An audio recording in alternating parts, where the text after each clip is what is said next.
Então, a palestra desta noite está estruturada em 7 momentos. O primeiro, uma curta localização espaço-temporal, para percebermos em que momento e em que condições é que este episódio ocorre. Depois, uma abordagem muito sumária da narração que consta nos Evangelhos de Lucas e de Marcos, para nos conceptualizarmos todos sobre o episódio do óvulo da viúva.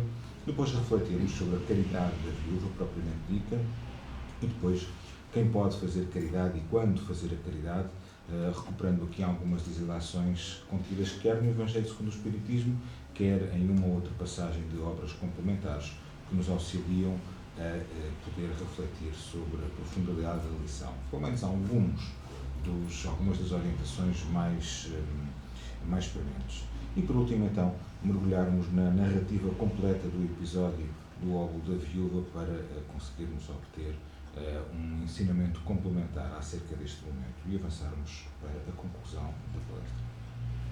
As obras que são assumidas aqui como referência são os Evangelhos de Marcos, de Lucas, o Evangelho segundo o Espiritismo, a obra Fonte Viva, o Livro da Esperança, a obra Pontos e Contos, Sabedoria do Evangelho. Peço desculpa, falta aqui um livro que é O Espírito de Verdade, a Psicografia de Chico Xavier, redigido por Emmanuel.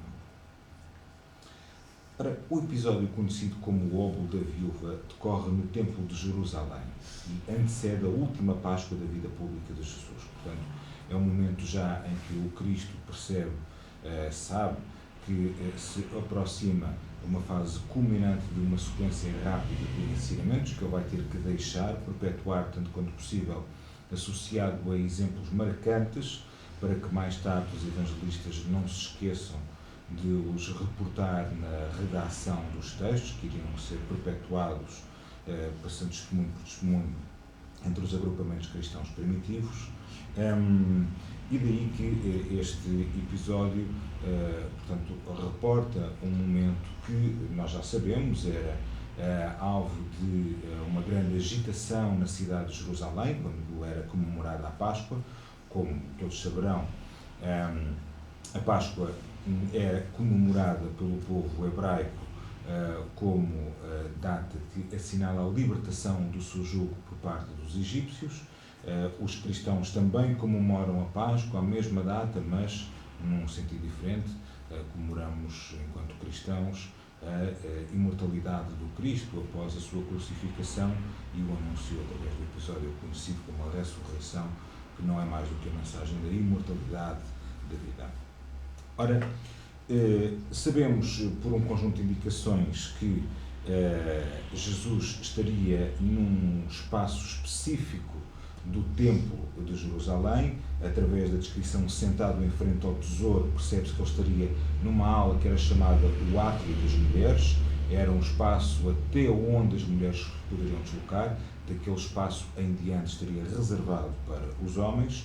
Era um espaço quadrangular, cercado de 3 lados por colunas, e num quarto desses lados haveria uma larga escada semicircular, com aproximadamente 15 graus, que levava depois a um outro departamento do templo. Ora, Jesus teria-se sentado num desses degraus, à esquerda da escadaria, e via-se o gasofilácio ou o tesouro, o local onde caíam as oferendas que eram deixadas pelas pessoas que àquela época se deslocavam à Páscoa, ao Templo de Jerusalém por ocasião da Páscoa.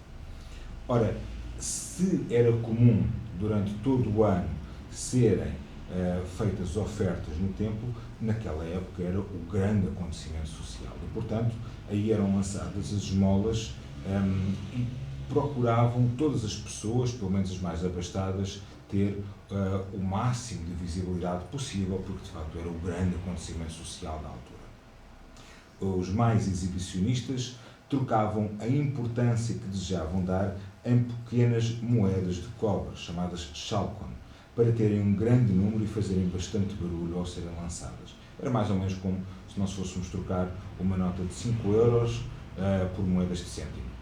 Ficávamos ali muito tempo a depositar moedas e quem estava sentado na escadaria ficava muito tempo a ouvir essas moedas a caírem no amontoado do tesouro e, portanto, a divagar sobre que quantidades fabulosas não estaríamos nós a ofertar ao templo. E, portanto, o objetivo era precisamente esse, era atrair a atenção dos demais peregrinos no nosso ato de oferta. Não nos esqueçamos que a sociedade judaica era uma sociedade que caía muito no erro da ostensividade da caridade prestada. Era muito importante, sobretudo na aula dominada pelos fariseus e pelos escribas, esta opulência e a forma muito ritualista como eram vividos todos os preceitos religiosos, e a entrega de um donativo para o templo era uma dessas máximas práticas. Jesus olhava aquela multidão que tanto se avolumava nos dias da Páscoa. Ora, temos então este episódio reportado nos Evangelhos de Lucas e de Marcos. E dizem-nos mais ou menos o seguinte: estando Jesus sentado defronte do gasofilácio, a observar de que modo o povo lançava ali o dinheiro, viu que muitas pessoas ricas o deitavam em abundância. Nisso, veio também uma pobre que apenas deitou 2 pequenas moedas do valor de 10 centavos cada. Chamando então seus discípulos, disse-lhes: em verdade vos digo que esta pobre viúva deu muito mais do que todos os que antes puseram suas dádivas no gasofilácio. Por isso que todos os outros deram do que lhes abunda, ao passo que ela deu do que lhe faz falta. Deu mesmo tudo o que tinha para seu sustento. Bom, nós sabemos que se realça sobretudo este último aspecto, o facto da viúva não ter abdicado do supérfluo, mas antes ter doado aquilo que precisava para si própria e para os seus. E é este o marco da relatividade da oferta entre os mais ricos e, no caso da viúva, os mais pobres. Há, portanto, aqui uma medida que é tida por Jesus, na forma como analisa o episódio, diferente daquela que era a medida terrena para quem assistia ao episódio dos nativos. O comum dos mortais, o que contava era o número de moedas que caía. Jesus ensina os seus discípulos a avaliarem antes pelo sacrifício que cada um faz no momento em que presta caridade. Então nós vamos analisar com mais algum pormenor esta caridade prestada pela viúva. O episódio do óbolo da viúva remete-nos para os dilemas da prática da caridade e da importância excessiva que é atribuída à vertente material. Ainda hoje, muitos são os que se deixam deslumbrar pelo valor absoluto das oferendas, sem noção do sacrifício relativo que cada um faz. E depois dos abastados contribuírem com tanto dinheiro como vaidade e soberba, chegou a vez da pobre viúva. Lucas descreve a personagem desta narrativa recorrendo à expressão peniscerá, paupérrima, dizia, e depois a diz tchoche, que era uma mendiga, muito perto disso. Ela depõe, envergonhada, aquilo que seriam 2 leptas ou 2 centavos, se quisermos a comparação com a moeda atual. Esclarece Marcos, vale a 4ª parte do as. O lepta era a menor fração monetária. Jesus não hesita em descrever o sacrifício da viúva como o mais válido de todos os contribuintes daquele dia. E nós vamos ver um pouco mais adiante que foram muitos aqueles que foram observados pelos apóstolos. Aliás, aquele que, sendo o acontecimento do dia, diria-se, da quinzena quase, era comum que se ficasse a assistir e a comentar as dádivas que cada um dos cidadãos mais ricos acabasse por entregar no templo. E, portanto, Jesus opta por distinguir aquela oferenda das demais. E por isso nós, no Evangelho segundo o Espiritismo, no capítulo 13º, item 3º, vamos encontrar a seguinte reflexão: quantos há que só dão na esperança de que o que receba irá bradar por toda a parte o benefício recebido? Quantos os que, de público, dão grandes somas e que, entretanto, às ocultas, não dariam uma só moeda? Foi por isso que Jesus declarou: os que fazem o bem ostentosamente já receberam a sua recompensa. Bom, temos então já aqui uma primeira diferenciação entre a caridade bem praticada e a caridade mal praticada. Em bom rigor, uma é caridade, a outra de caridade não tem nada. a outra terá opulência, terá mil e uma classificações, mas caridade não, porque de facto não há ali intenção de ajudar, há sobretudo uma intenção de se expor ao comentário benéfico dos demais, de se dar de forma visível ao comentário da ostensividade com que se abdica de algo muito supérfluo para os mais ricos, de forma a se tornar visível aos restantes. E o Cristo diferencia claramente isso. Aqueles que querem prestar caridade optam pelo anonimato, optam pela discrição, optam por, no fundo, doar de si próprios sem terem a preocupação, pelo contrário, furtando-se especificamente ao propósito de se fazerem visíveis e comentados pelos demais. Daí que boa parte das boas obras de caridade consegue subsistir no anonimato durante muito tempo. E aqueles que optam por trabalhar na sombra, muitas vezes em colaboração com outras instituições, mantendo-se no apoio da retaguarda, não estão mais do que a seguir este preceito que nos é dado pela espiritualidade no Evangelho segundo o Espiritismo. Fazê-lo sem a preocupação da opulência. Preocupamos-nos apenas em ajudar quem necessita. Ora, então isto leva-nos à questão, mas quem e quando se pode fazer caridade? São muitas as orientações que nós conseguimos obter, quer no Evangelho segundo o Espiritismo, quer em muitas obras que a espiritualidade comenta depois sobre como fazer caridade. Há uma passagem de uma obra que tem por título A Oração da Migalha, um texto que nos foi editado por Meimei e que diz o seguinte. Aliás, este texto contido na obra O Espírito da Verdade comenta especificamente o capítulo 23º, item 5º, que é onde aparece a reflexão do episódio do óbolo da viúva. E, não tendo aqui a oportunidade de trazer nem íntegro o texto, nós vamos expor as ideias principais. Quando alguém estiver em oração, diz-nos Meimei, começando por Senhor, quando alguém estiver em oração, referindo-se à caridade, faz que este alguém me recorde, para que eu consiga igualmente ajudar em teu nome. Dizem que sou moeda insignificante, sem utilidade para ninguém. Contudo, desejo transformar-me na gota de remédio para a criança doente.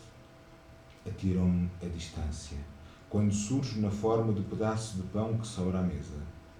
Muita gente considera que sou trapo velho para o esfregão. Outros alegam que sou o resto de prato para a calha do esgoto. Mas posso converter-me em sopa generosa para alimento e consolo dos que jazem sozinhos, no cátaro do infortúnio, refletindo na morte. Afirmam que sou apenas migalha e por isso me desprezam.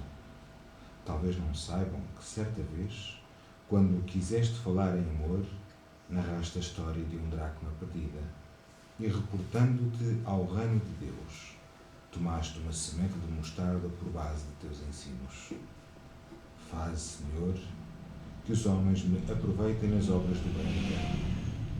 E para que me compreendam a capacidade de trabalhar, conta-lhes que me viste e me abençoaste nos dedos mirrados de pobre viúva na feição de um vinteiro. Bom, com esta reflexão nós percebemos que mesmo o menor donativo material, no tamanho de uma migalha, pode constituir uma bênção de importante valor para aqueles que nem isso têm.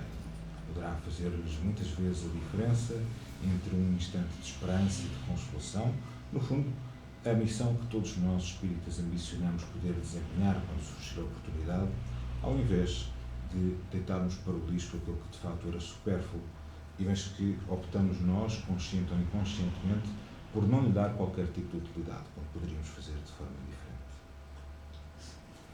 Na obra Fonte Viva, acerca do mesmo assunto, Emmanuel propõe-nos outra reflexão. É sempre respeitável o desejo de algo possuir no milheiro para socorro do próximo ou de si mesmo, nos dias de borrasca e insegurança. Entretanto, é deplorável a subordinação da prática do bem ao cofre recheado. Mas se possuímos a graça de contar com o pão e o agasalho para cada dia, cabe-nos a obrigação de viver e servir em paz e contentamento. Está aqui lançado o mote para o prumo que nós devemos de ter, por forma a distinguir o instante em que podemos doar. Regressemos à orientação. Quando possuímos a graça de contar com o pão e o agasalho para cada dia, a partir do momento em que temos o pão e o agasalho, cabe-nos a obrigação de servir, de viver e servir. Ou seja, quando temos aquilo que nos é o necessário, temos a obrigação de doar para outros que nem isso conseguem ter. Esse é o prumo, repete-se, que deve orientar o momento da prestação da caridade. A partir de quando devemos de fazer caridade? A partir do momento em que temos o nosso necessário completo. E pergunta-se depois, o próprio Evangelho, segundo o Espiritismo, será só com o dinheiro que se podem secar lágrimas e dever-se-á ficar inativo desde que se não tenha dinheiro? Bom, nós percebemos a incongruência deste tipo quase de pergunta. Não é preciso, até mesmo no nosso nível nós conseguimos perceber, não precisamos de aguardar pela orientação dos espíritos particularmente elevados, para percebermos que não seria, não deveria de ser assim, não pode ser assim. Nós não podemos estar dependentes da riqueza material para prestar caridade, até porque, como todos nós aqui já tivemos a oportunidade de refletir, existem várias formas de prestar caridade. Mas acerca desta interrogação, comenta a espiritualidade na obra Livro da Esperança. Engenheiros planificam a estrada, entretanto, tarefeiros abnegados removem estorvos do solo transpirando a calçada. Arquitetos esboçam as plantas das construções.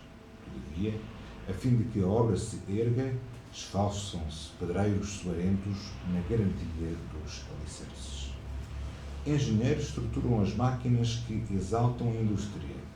No entanto, para que isso aconteça, é indispensável que operários valorosos exponham as próprias vidas junto aos fornos candentes de ferro e aço. Não perguntes quem sou eu, nem digas nada vale.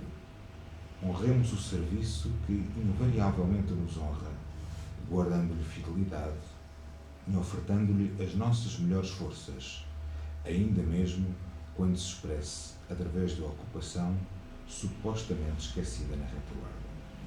Livro da Esperança, o item 34, traz-nos esta reflexão que, no fundo, mais uma vez, vem sublinhar a importância daqueles que, trabalhando muitas vezes no anonimato, têm um contributo que é absolutamente imprescindível, ainda que possa ser multiplicado por muitos outros, mas se todos eles susterem a sua dádiva para a obra geral, com certeza que ela ficará parada. Daí que nós não podemos pensar que o nosso contributo não tem valor, que nós não temos importância na tarefa que possamos assumir para auxiliar o próximo. Muito pelo contrário. Se é verdade que seremos os primeiros beneficiados quando prestamos caridade, também é verdade que é dos pequenos contributos de cada um que as maiores obras se erguem. Daí que em nenhum momento nós estamos dispensados de o fazer. Aliás, foi precisamente isso que nós ouvimos na reflexão de abertura desta noite. Para clarificar estas reflexões, encontramos no mesmo capítulo algumas comunicações que sublinham momentos que esclarecem os vários caminhos que a caridade pode assumir. Numa comunicação atribuída ao espírito Irmã Rosália, recebida em Paris em 1860, este espírito esclarece-nos: desejo compreendais bem o que seja a caridade moral que todos podem praticar, que nada custa, materialmente falando, porém, que é mais difícil de exercer-se. A caridade moral consiste em se suportarem umas às outras as criaturas e ao que menos fazeis nesse mundo inferior. Ou então nós já temos dois tipos de caridade, a material e a moral. E percebemos aqui que a caridade moral tem características muito sui generis.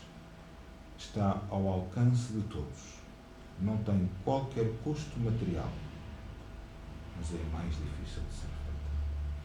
E suporta-se, sobretudo, na nossa capacidade de tolerância para com os nossos pares. É o caminho que todos nós temos que trilhar. E não nos enganemos, muitas vezes começa no nosso lar ou nas nossas relações estreitas das profissões que assumimos, num espaço de interação com os nossos vizinhos, aqueles com quem, a miúde, nós, por uma ou outra razão, que nos escapam muitas vezes ao entendimento consciente, somos constrangidos a contactar com maior regularidade. Por alguma razão não estamos em contacto mais assíduo com essas pessoas. É porque é com elas a quem nós temos maior dever de caridade moral, ou elas para connosco.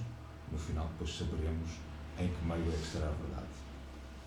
No item 10º, uma outra mensagem atribuída a um espírito protetor, recebido no mesmo ano de 1860, mas desta vez na cidade de Leão, diz-nos o seguinte: amigos, de 1000 maneiras se faz a caridade.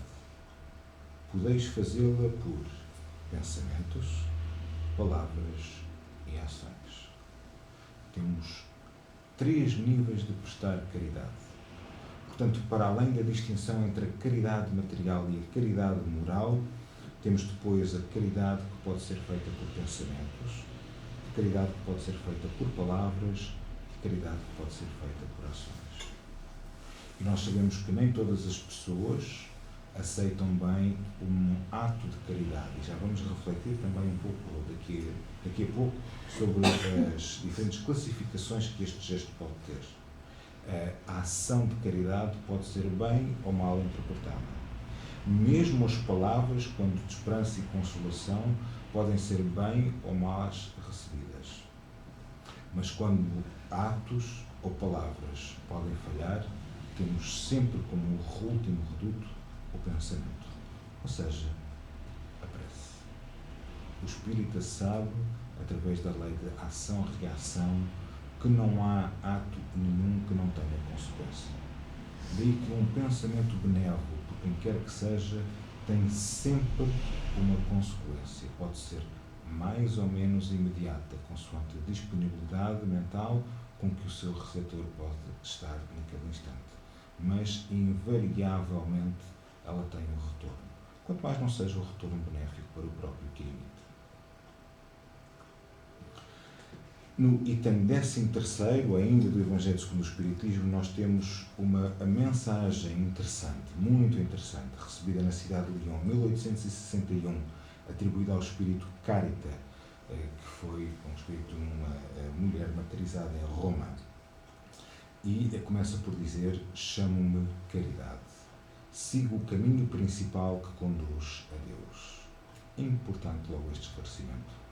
O caminho principal que conduz a Deus. Por isso, no Evangelho segundo o Espiritismo, nós não temos o lema fora da Igreja não há salvação, mas temos o lema fora da caridade não há salvação. A lei maior é a lei da caridade. Que tipo de caridade? Material ou moral? Mas sabemos que, sobretudo, ela pode ser desempenhada, já aprendemos hoje, através de pensamentos, palavras e ações. Então temos um vasto campo, todo ele que nos proporciona um avançar em direção à perfeição relativa que aguarda a cada um de nós, ou seja, que nos conduz a Deus, que nos permite evoluir enquanto espíritos imortais. E o convite de Carita reafirma: acompanhai-me, pois conheço a meta a que deveis todos visar. Ou seja, segui o exemplo que eu nesta altura vos presto, pois que eu bem sei que o final é aquele que todos desejam, a felicidade. Várias maneiras há de se fazer a caridade que muitos dentre vós confundem com a esmola. E aqui está a distinção no ato de caridade, que alguns podem interpretar de forma depreciativa. E por isso nós temos que perceber quando o ato de caridade se pode confundir com a esmola. E o Espírito Carita esclarece: a esmola, meus amigos, é algumas vezes útil, porque dá alívio aos pobres, mas é quase sempre humilhante, tanto para o que a dá, como para o que a recebe. A caridade, ao contrário, liga o benfeitor ao beneficiado e se disfarça de tantos modos. Então o que nós temos que fazer é deixarmos de parte a dádiva da esmola e procurarmos formas diferentes de prestar caridade, ligando o benfeitor ao beneficiado. Como? Bom, arranjando forma de não ser humilhante esta transação, se quisermos. A partir do momento em que transformamos a dádiva numa transação, seja pela possibilidade de um serviço que não tem que ser, obviamente, um serviço pago monetariamente, porque a outra pessoa não o pode fazer, e, portanto, não é uma transação meramente comercial, mas é algo que nós podemos acordar com o próximo. Seja uma conversa, seja explicar-lhe que era algo que nós tínhamos por demais e que até nos dava jeito de nos aliviar, como que transformar uma dádiva nossa no favor que o outro nos está a fazer. Essa é a capacidade daquele que quer deixar de parte a prática da esmola e optar pelo caminho da caridade, tem a arte de conseguir desenvolver, ou de tornar uma dádiva sua numa dádiva do outro. Porque esperas o banquete a fim de ofereceres algumas migalhas ao companheiro que passa faminto? Pergunta-nos novamente Emmanuel na obra O Livro da Esperança. A caridade não depende da bolsa, é a fonte nascida do coração. Então as reflexões dos Espíritos, se nós formos ver, apontam todas para o mesmo caminho. Mais do que a caridade material, existe um outro tipo de caridade, aquela em que nós doamos o nosso podemos. Dividamos o pouco e a insignificância da boa vontade, amparada pelo amor, se converterá com o tempo em prosperidade comum. Bom, então nós agora chegamos ao momento, estamos muito dentro do tempo, ao momento do episódio completo.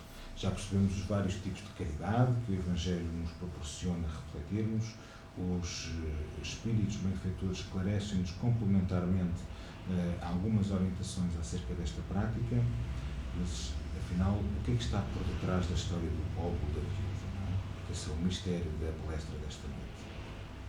Nós conseguimos encontrar esta narrativa na obra Pontos e Contos, no item 8º, e é através da psicografia de Chico Xavier, trazida pelo espírito Irmão X, que nós conseguimos ter acesso a esta informação.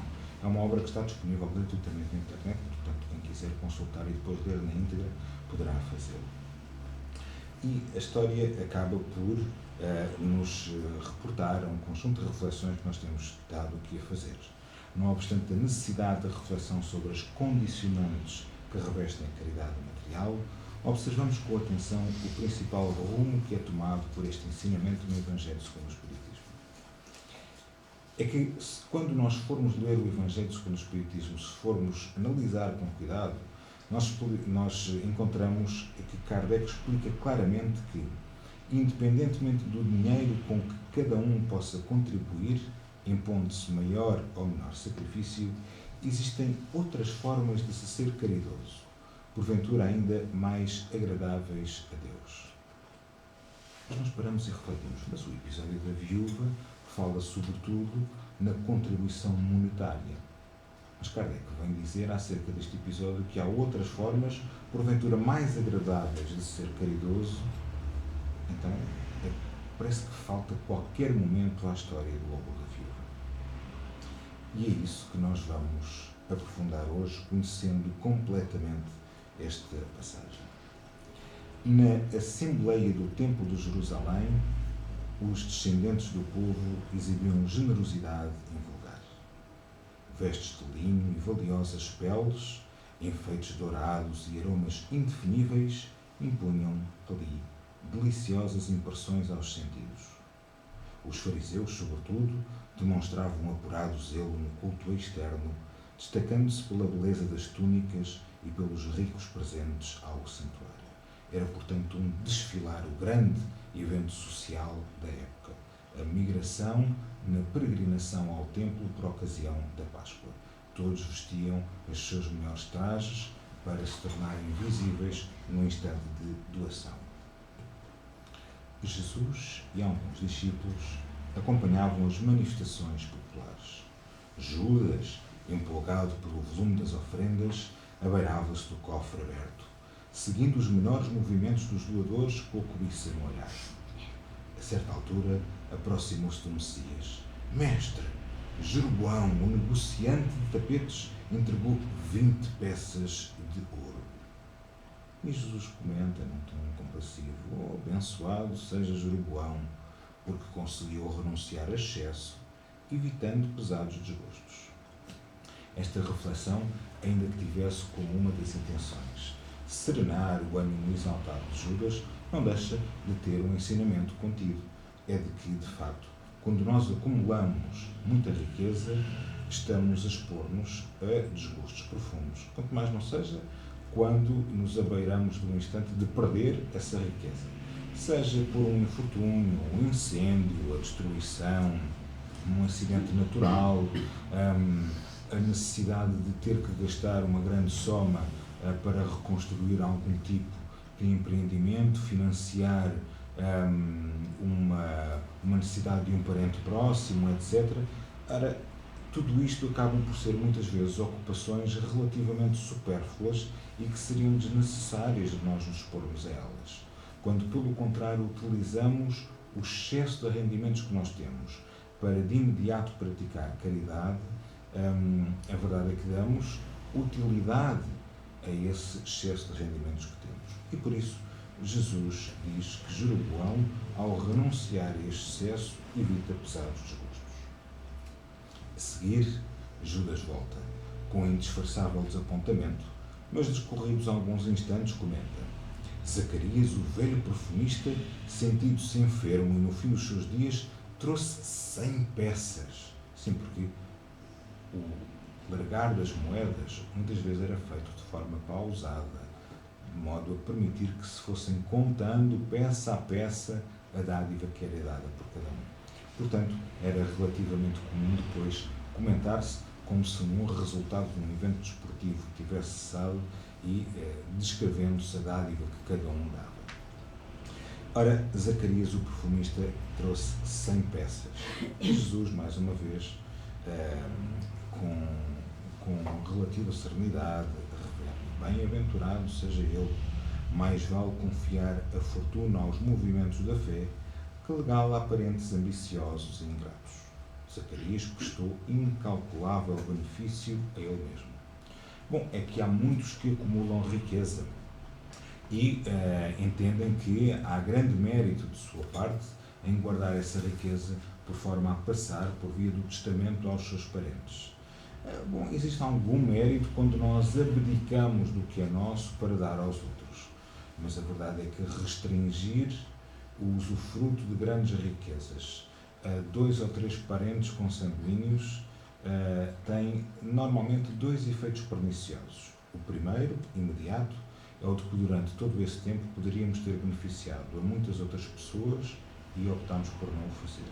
O segundo é que, por norma, esse grande benefício que vai ter que ser repartido por 2, 3 ou 4 dá aso a disputas, a desavenças, muitas vezes a inimizades e, não raras vezes, infelizmente, ao contribuir com endividamentos de crimes que são cometidos entre uns e outros, que perpetuam desavenças já ocorridas em existências anteriores e que, por causa da riqueza, se continuam a desenrolar existência após existência entre aqueles que têm acesso a essa oportunidade de repartir, mas que cedem ao orgulho e à opulência. Daí que Jesus, refletindo sobre tudo isto de forma inconsciente, ou pelo menos não declarada, diz apenas que Zacarias prestou incalculável benefício a ele mesmo, ao não legá-lo aos parentes ambiciosos e ingratos. Atenção à caracterização de caráter dos parentes de Zacarias. Judas tornou novamente, estaria num movimento quase que de vai e vem, em que estaria perto do local onde se davam as oferendas e depois regressava junto de Jesus para comentar, e a seguir apercebe-se que a viúva de Cam, o mercador de cavalos que faleceu recentemente, teria acabado de entregar todo o dinheiro que recebeu dos romanos pela venda da grande partida dos animais. E baixando o tom de voz, segreda Judas para o Cristo: Dizem por aí que alguns centuriões planeavam roubar-lhe os bens. E Jesus sorriu e considerou: muitos recursos amontoados, sem proveito, provocam as sugestões do mal. Feliz dela, que soube preservar-se contra os malfeitores. De alguma forma, haveria um fundo de verdade nas suspeitas que estavam ali a ser trazidas, e mais uma vez, a prática da caridade tem um duplo benefício para o que dela usufrui e para aquele que a pratica. Quanto mais não seja porque se furta ao dissabor do roubo e muitas vezes as consequências que isso traz para a vida do próprio. O desenrolar de oferendas prossegue. O aprendiz regressou à posição, ou seja, Judas desce novamente a escadaria, vai novamente para o gasofilácio, e nisto se passou a tarde inteira. E retornou depois: mestre, Efraim, o levita de Cesareia, entregou 200 moedas, 200, o dobro daquela que há pouco o outro tinha entregue e que já tinha sido digno de destaque. Jesus comenta mais uma vez: bem-aventurado seja Efraim, é grande virtude saber dar o que sobra em meio de tantos avarentos que se rejubilam à mesa. E nesse instante penetrou no templo uma viúva paupérrima, a julgar pela simplicidade com que se apresentava. Diante do sorriso sarcástico de Judas, o Senhor acompanhou-a de perto, seguido pelos demais companheiros. Portanto, há um momento chave neste episódio. Aquele que, depois de todos aqueles comentários e muitos outros que com certeza não aparecem nesta narrativa, é só neste instante que Jesus se levanta. Só aquela viúva pobre motiva o Cristo a destacá-la de entre todos os outros contributos. A mulher humilde orou e apresentou 2 moedinhas. Muitos riram irónicos, mas Jesus apressou-se a esclarecer. Em verdade, esta pobre viúva deu mais que todos os poderosos aqui reunidos, porquanto não vacilou em confiar ao templo quanto possuía para sustento próprio. É, portanto, feito o destaque que cala o tom irónico com que se comenta a dádiva mais simples de todo aquele dia. Depois das 100 moedas, das 200 moedas, das grandes dádivas de artigos que tinham sido feitos, a viúva que dava apenas 2 era a que merecia maior destaque, que tinha, aliás, levado o Cristo a levantar-se da sua escadaria e a acompanhá-lo como se uma aula se tratasse em que os seus discípulos deveriam de acompanhar o Cristo e de contemplar o comentário que sublinhava aquele gesto. E pouco a pouco o recinto enorme tornou à calma. E em princípio a história terminava aqui, mas não terminou. É este o instante que vem culminar o episódio do óbolo da viúva. Jesus e os apóstolos foram os derradeiros na retirada, ou seja, todos os outros saíram, mas Jesus propositadamente fica para o fim. Quando se dispunham a deixar a enorme sala vazia, eis que uma escrava, de rosto envelhecido e passos vacilantes, surgiu no limiar para atender à limpeza. Aqui recolhe flores esmagadas, além absorve em panos úmidos os detritos deixados por enfermos descuidados. Tem o sorriso nos lábios e a paciência no olhar, brunindo o piso em silêncio para que o ar se purificasse. Portanto, temos uma nova personagem na história do óbolo da viúva, que não tem nenhuma moeda para dar. Na verdade, é uma escrava. Mas é uma escrava que, no seu tempo livre, opta por ir limpar o espaço que tinha sido deixado imundo por muitos dos necessitados que iam mendigar e que passavam o dia inteiro nas escadarias do templo de mão estendida. Era muito importante chegar ao templo e não podiam sair do templo. Porquê? Porque saíssem, perdiam o lugar que tinham para poderem ter as suas molas. Eles lutavam pelo melhor lugar no templo para poderem ter direito às suas molas. Daí que ficavam ali o dia inteiro e depois no final era preciso recolher os detritos próprios das necessidades fisiológicas que muitas vezes deixavam. E é esta mulher que vem fazer esse serviço. E Cristo comenta, pois, quando Pedro ousou interrogar: Senhor, foi então a viúva pobre a maior doadora no tempo do nosso pai? O Cristo esclarece: realmente, a viúva deu muitíssimo, porque enquanto os grandes senhores aqui testemunharam a vaidade, desfazendo-se de bens que lhes constituíam embaraço à tranquilidade futura, ela entregou ao Todo-Poderoso aquilo que significava alimento para o próprio corpo. Mas Kardec já tinha refletido: há outras formas, porventura mais agradáveis a Deus, de prestar caridade.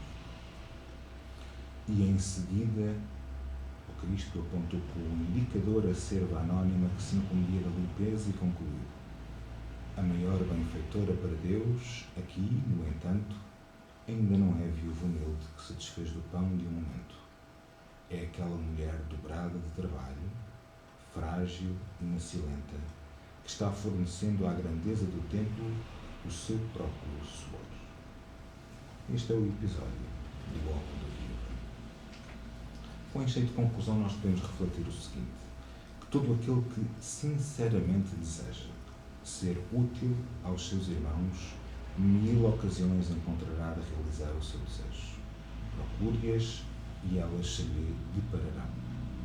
Se não for de um modo, será de outro. Ninguém há, no pleno gozo de suas faculdades, não possa prestar um serviço qualquer, prodigalizar um consolo, minorar um sofrimento físico ou moral, fazer um esforço útil. Não dispõem todos, à falta de dinheiro, do seu trabalho, do seu tempo, do seu repouso, para de tudo isso dar uma parte ao próximo? Também está a dádiva do pobre, de todos nós, enquanto servos do Senhor. Daí que, agora que nós nos aproximamos de instantes em que somos convidados